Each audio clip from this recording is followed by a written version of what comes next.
नमस्कार। संसद में आज से बजट सत्र शुरू हो गया है। सदन सत्र के पहले ही दिन लोकसभा में पेपर लीक मामले को लेकर के जम करके हंगामा हो रहा है। लोकसभा में नेता प्रतिपक्ष राहुल गांधी ने नीट पेपर लीक को लेकर के सरकार पर निशाना साधा है। उन्होंने देश के परीक्षा सिस्टम को फ्रॉड बताया है। राहुल ने कहा है कि शिक्षा मंत्री समझ नहीं पा रहे हैं कि क्या हो रहा है। राहुल गांधी के इन आरोपों पर शिक्षा मंत्री ने भी पलटवार किया है। लोकसभा में राहुल गांधी ने कहा कि ये देश के लिए जानना जरूरी है कि हमारी परीक्षा सिस्टम में दिक्कत कहाँ है। नीट ही नहीं, सब जगह यही समस्या है। मुझे नहीं लगता है कि शिक्षा मंत्री कुछ समझ पा रहे हैं क्या। अभी जो रहा है उससे देश चिंतित है।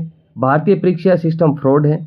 लाखों लोगों का मानना है कि अगर आप अमीर हैं, आपके पास अगर पैसा है, तो आप इंडियन एग्जामिनेशन सिस्टम को खरीद सकते हैं। आप क्या कह रहे हैं? सिस्टमेटिक लेवल क्या कर रहा है? राहुल गांधी के इन आरोपों का पलटवार करते हुए शिक्षा मंत्री धर्मेंद्र प्रधान ने कहा कि मेरी शिक्षा और संस्कार और जो सामाजिक जीवन है, मेरे को राज्यों के सूबे की जनता की स्वीकृति मिली है। मुझे किसी की स्वीकृति इस सदन में नहीं चाहिए। देश के प्रजातंत्र में मेरे नेता मोदी को पीएम की भूमिका दी है और उनके निर्णय से यहाँ सदन से उत्तर दे रहा हूँ। चिल्लाने से सच झूठ नहीं हो सकता। देश का पूरा परीक्षा सिस्टम खराब है, रविश है। इससे दुर्भाग्यजनक बयान देश के नेता प्रतिपक्ष का कुछ नहीं हो सकता। मैं इसकी निंदा करता हूं। जिन्होंने रिमोट से सरकार चलाई है, शिक्षा सुधार के लिए कपिल सिब्बल ने 3 बिल लाए थे।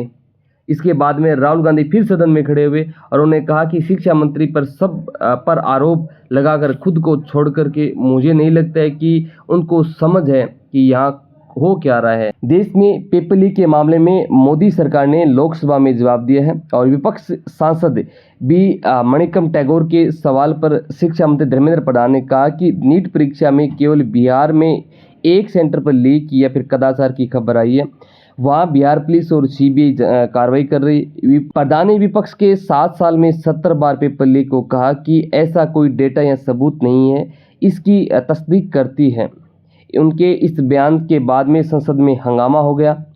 नीट मामले को लेकर के हो रही चर्चा के बीच में राहुल गांधी ने परीक्षा में गड़बड़ी का जिक्र करते हुए कहा कि ये लाखों बच्चों के भविष्य का सवाल है। राहुल गांधी ने कहा कि अभी जो हो रहा है वो देश चिंतित है। पेपर लीक के मामले पर समाजवादी पार्टी के सांसद ने भी अपनी बात रखी। अखिलेश यादव ने कहा कि सरकार किसी और रिकॉर्ड बनाए न बनाए, लेकिन पेपर लीक का रिकॉर्ड जरूर बना पाएगी। अखिलेश यादव